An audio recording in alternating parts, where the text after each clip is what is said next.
Ankush, huge congratulations. This is your fourth Pentamine World Championship, and your name will be engraved on the Pentamine trophy here once again. And you're also going to get a lot of these big hanging coins, as my 3-year-old daughter refers to them. It's definitely been quite a year for you.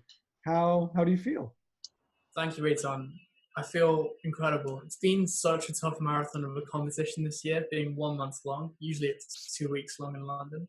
And there's been so many new games as well. So I feel ecstatic to have won. And to be honest, I already missed the buzz of the competition, and I'm feeling some withdrawal today. So, I mean, definitely it's been a long term. It's been quite a year.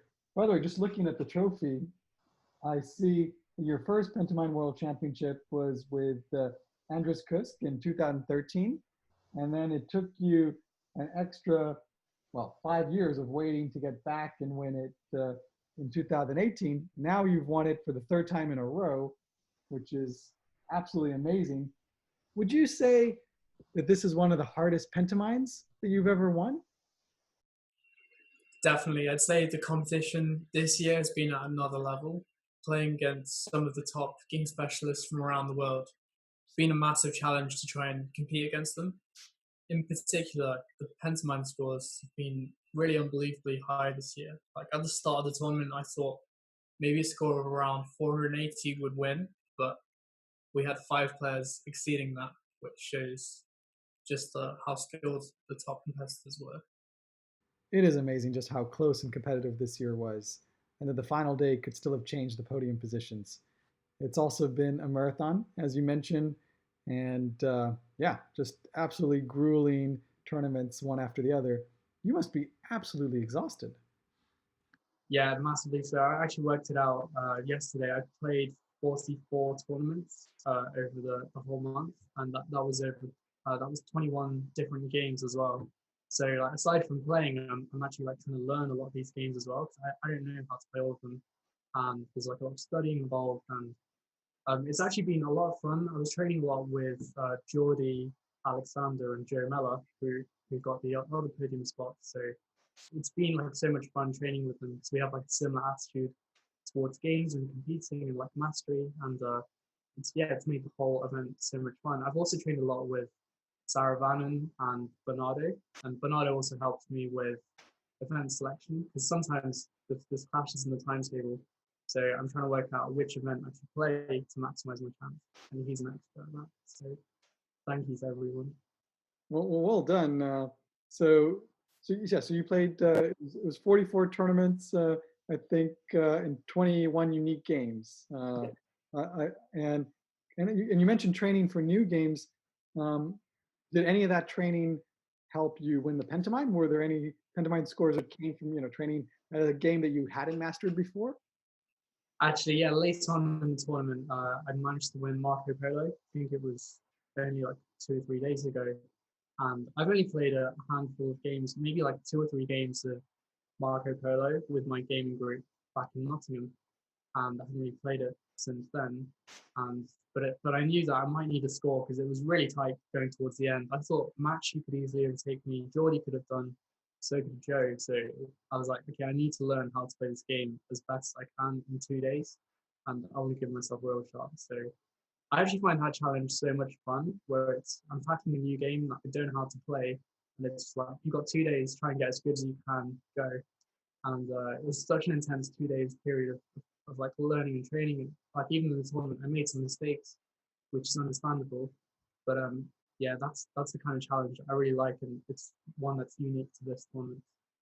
So you mentioned for Marco Polo that you had looked at like the top picks at the German Championship.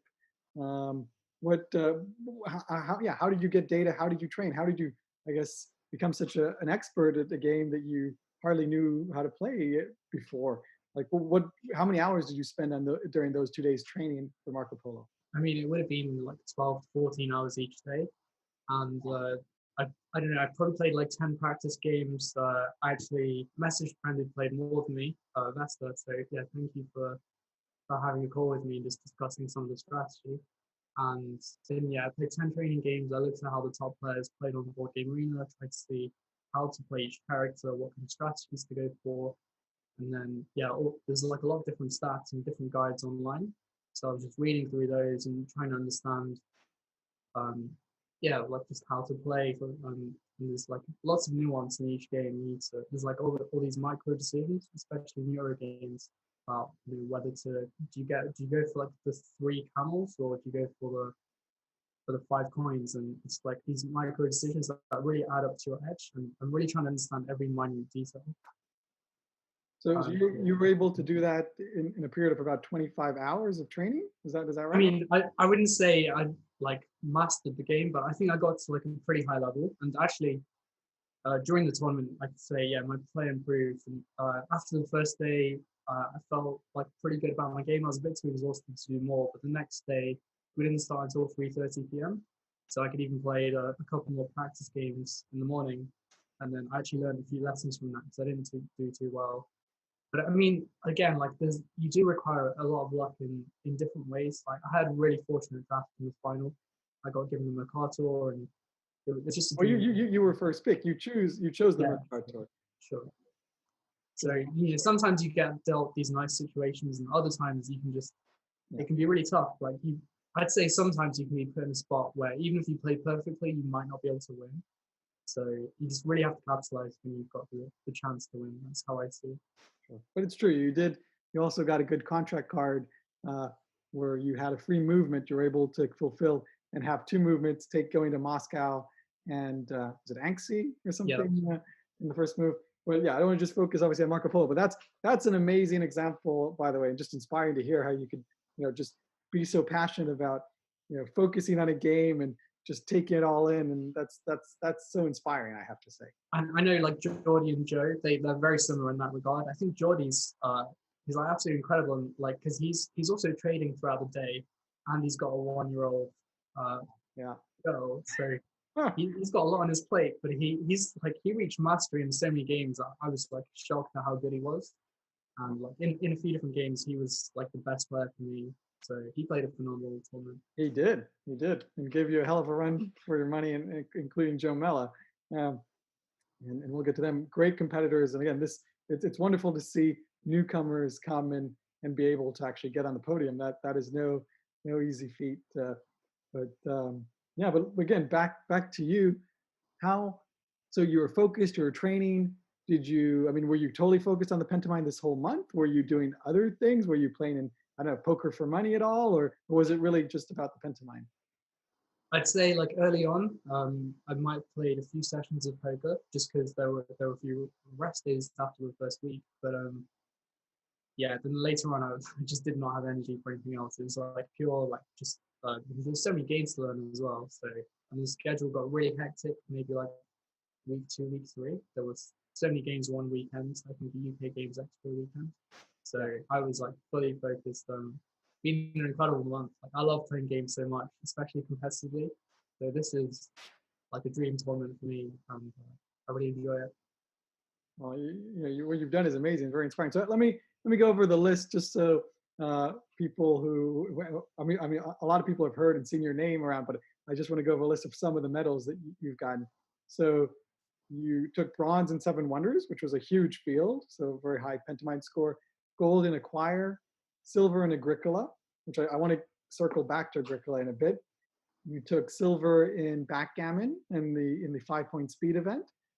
You took gold in Bridge, gold, as we mentioned, in Marco Polo, gold in Perudo, also known as Liar's Dice, and of course, gold in the Pentamind. And actually, while we're at it, this is a bit of a side thing that I know you're also proud of, even though it wasn't the focus, but you also took gold in the Euro Games World Championship. Yeah, that's really pleasing. Like Euro Games is something I've really added over the past 3 or 4 years, I'd say. Like I didn't really know how to play Agricola 3 years ago, and some of these other games as well, 7 Wonders. I just sort of just developed an interest and started playing them, and I really liked them, and I really enjoyed the challenge of optimizing my strategy. And I find I like games with elements of chance because it allows you to think probabilistically, which is a skill I think I'm good at. And then also multiplayer games, sure, there can be a bit more variance, a bit more luck, but then there's also more game theory where you're really trying to like figure out how you think the play is going to go. So that's like another skill that I do like about Euro games that aren't really layering abstract games, which I do also enjoy, but it's a different kind of skill, let's say. Amazing. So obviously Euro games were a big part of your Pentamine, and you took the Euro Games World Championship.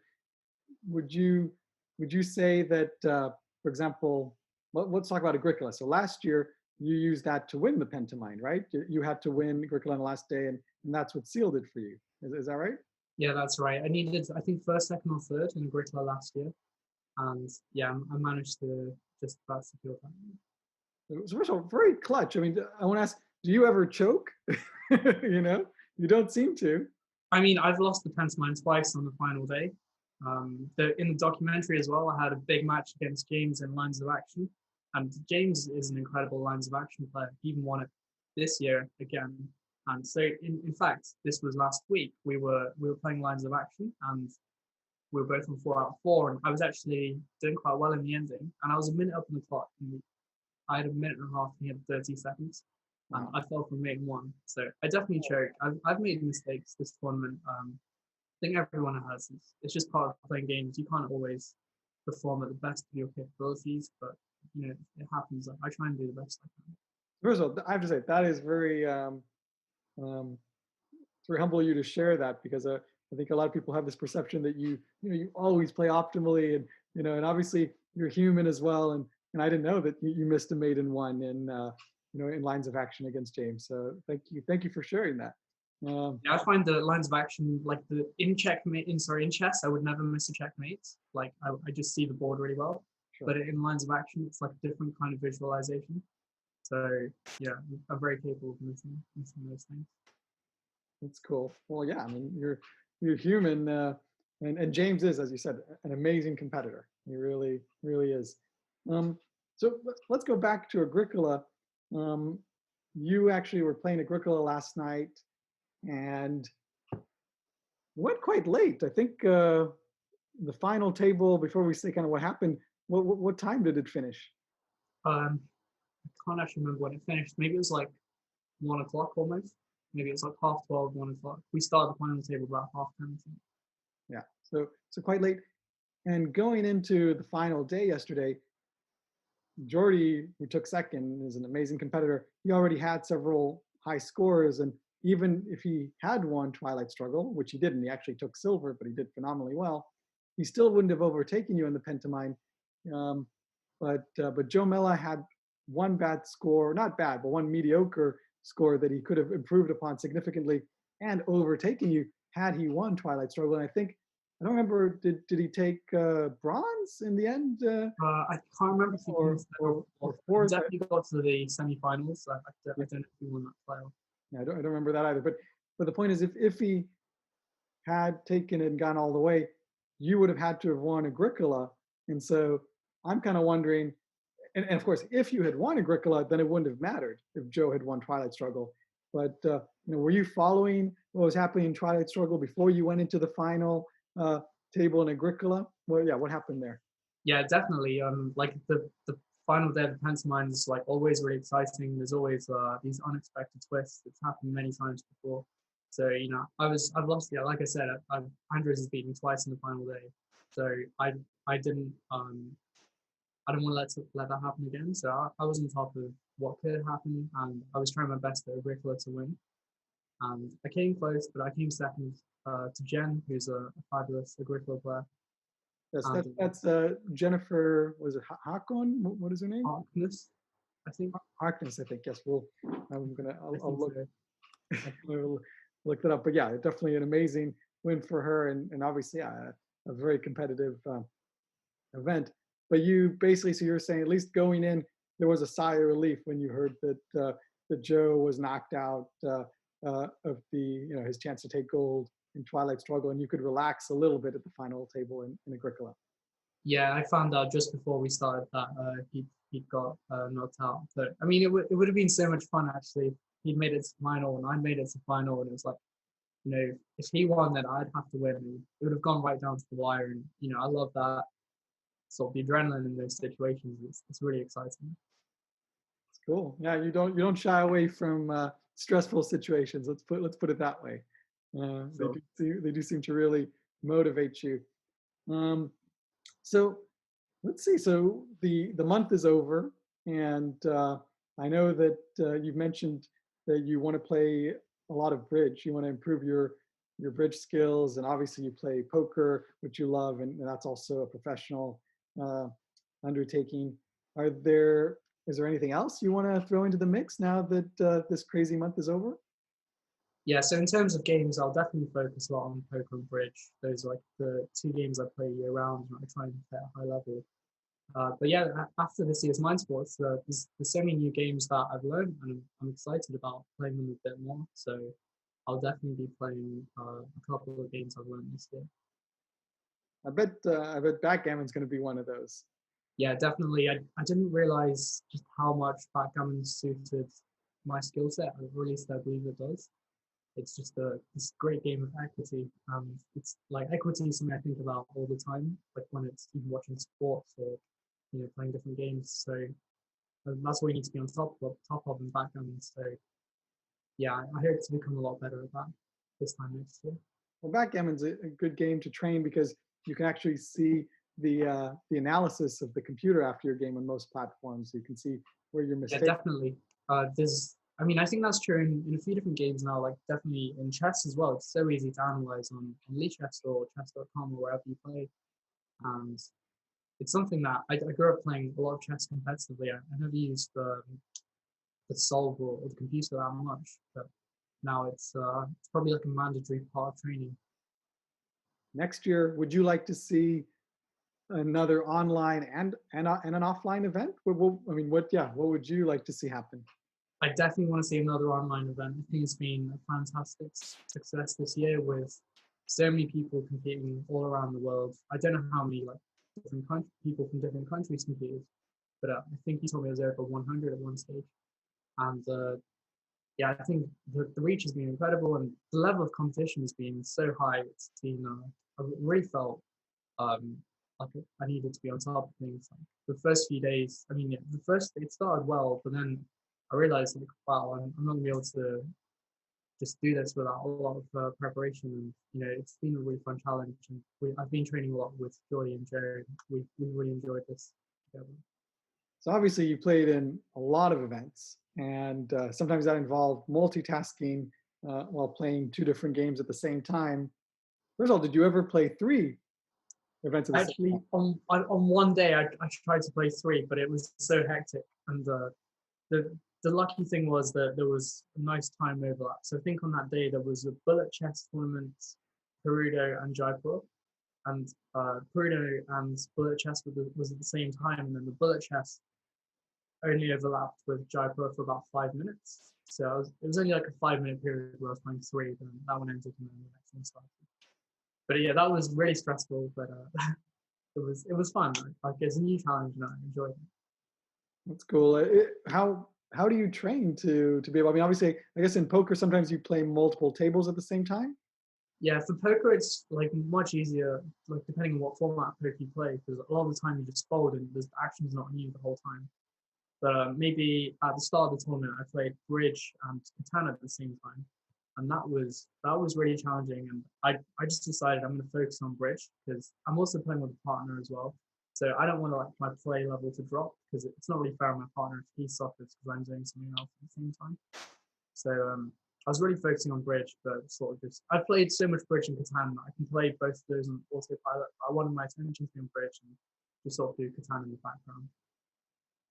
Amazing. But I'd like to give a shout out to my bridge partner as well, Ben Norton. To be honest, I think he's like the best player in the field, so it definitely helps my chances if I have the privilege to play with him. So I think that was a huge part of why I won that tournament. Well, congrats to Ben Norton. That is tremendous. I want to share some of the standings at the end of the Pentamine. So let me just share a screen here for a sec and see how that looks. Here we go. Yeah, there we are. So obviously you're on top. You've got that bridge score you mentioned from the very first day. Well, 2 days. It was a 2-day event. You've got a poker score. you've got backgammon score, you've got that key Marco Polo score that kind of cemented things for you, and you've got Seven Wonders, all tremendously high scores. And then Jordy Alexander and Joe Mella right behind you on the podium.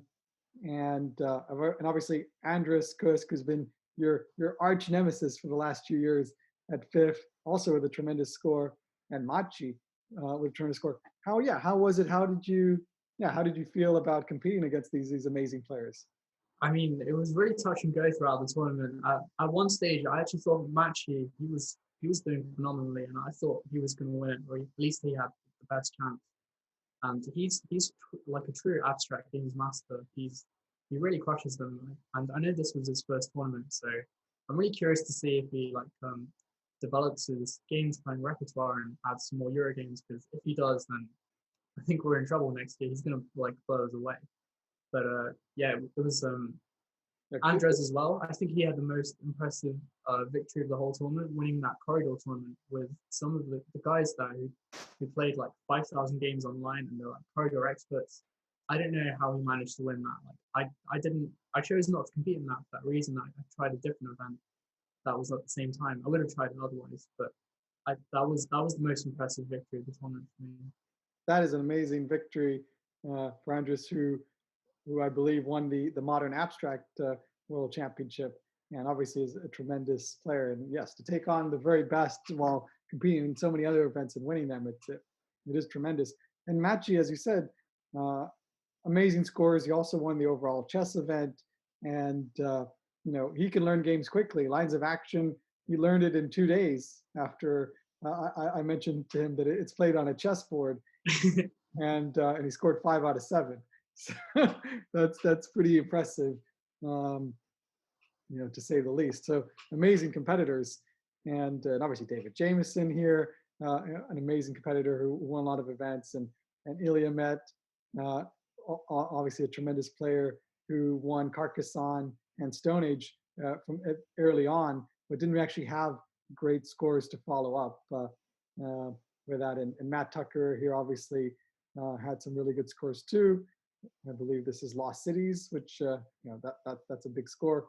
But yeah, overall, that this was just incredibly tight.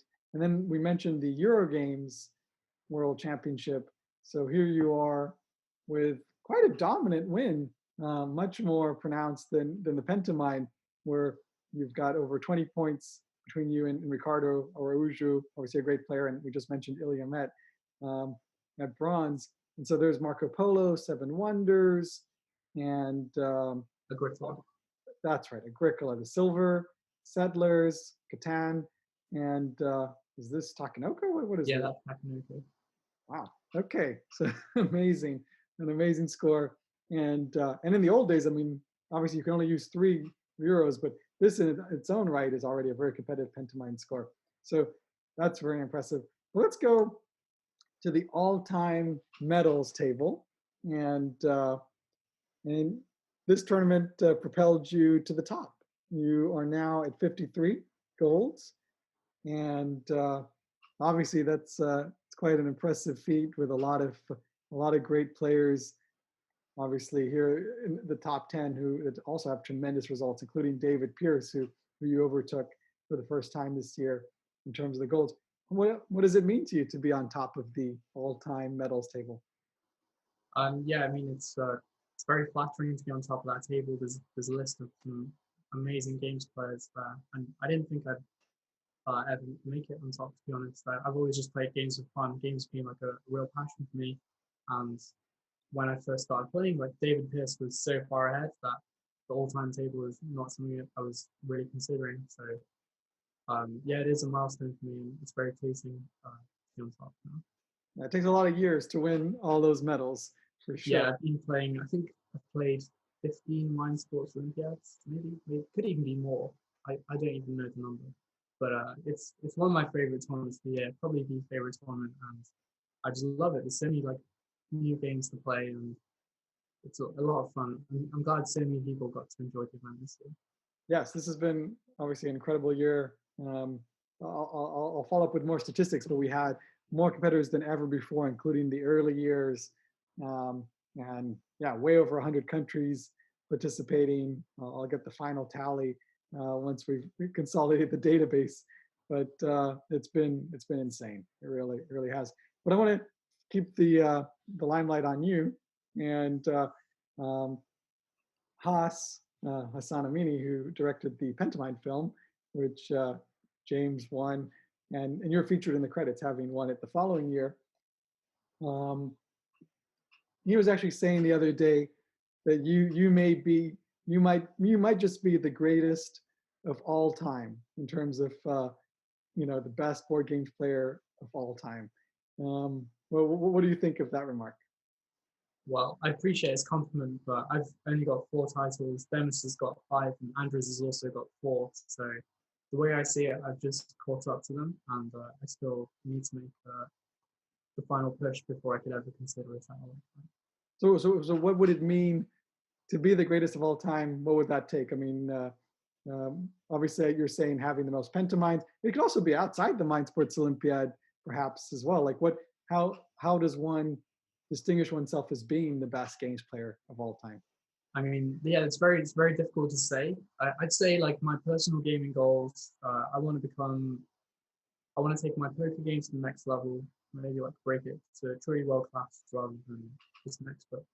And I'd also like to make the national team for bridge. I'd say those are like my 2 main gaming goals. But I love competing at so many different games. So I'd like to become a master at backgammon in the future as well. Right now, I'm still an intermediate player. And yeah, there's other games as well that I'd like to compete at a high level. Well, I have no doubt that if you master any game, and backgammon suits you tremendously, and you already taking silver in the speed event, which that's a very fast-paced backgammon event. So you think quickly on your feet, and you're good with probability. I have no doubt that you could master backgammon if you put the time into it, or any game, obviously. Yeah, I guess we'll see. We will. Cool. Well, I want to say once again, thank you so much, Ankush. You're not just an inspiration in terms of winning tournaments and also sharing your passion with other players. I think you've been a great ambassador for Mind Sports. So obviously Jordy and Joe are 2 players that you've trained hard with, and they ended up on the podium. I would say probably a lot due to your influence as well, even though I'm sure they're great players as well. But you're a great ambassador. Let's put it at that. Well, I appreciate that, but yeah, I think that they're great players in their own right, and they would have been there anyway. Okay, well, you still help them make that transition, and what's really amazing is also you're a great sportsman. You play fair. You're all about the love of the game, and it's awesome. And you always bring a very positive, I think, attitude to the tournaments that you play. So it's wonderful to have a champion like yourself. And I personally want to thank you for participating and being who you are. And it's just been great to see you compete. And and it's nice to see you win as well. Of course, I would have been very happy for other people if they had won too. And there are a lot of great competitors out there, but I'm very happy for you. And I am very curious, actually. I will say, going into next year, we don't know yet what the world's going to look like. Will we be able to have a physical event in London and COVID will be under control? Possibly, that would be great. But whatever happens, I can assure you we will have a Pentamind World Championship next year, and there'll be a lot up for grabs. Andres will be vying for his 5th. You'll be vying for your 5th, and obviously you've got all these newcomers like Jordy and Joe and Machi and a lot of others out there. So I think it's going to be pretty crazy next year, right? Yeah, I think the competition is going to be even higher next year, and I'm sure some guys from this year they'll be away in training. So yeah, can't wait until next year, I guess.